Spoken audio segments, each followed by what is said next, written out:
open mountain section of the Bray to see him. I think that might be the Having a Curvis and battle, he's right behind Ian Hutchinson, and of course Conor Cummins and Dr. Ramsey.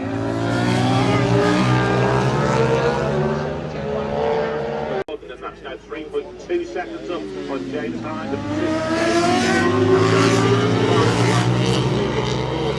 Really strong headwind, direct headwind along the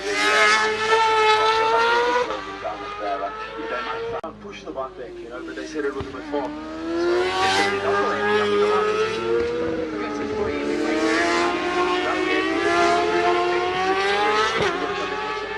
All the way with the Ramsey. Paul holding a steady fourth at the moment. Got off first call.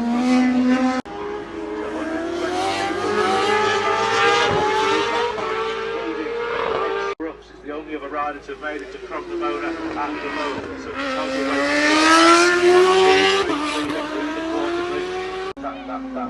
that lead coming down. 22.9, then 16.7 between Harrison and Todd, then 36.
just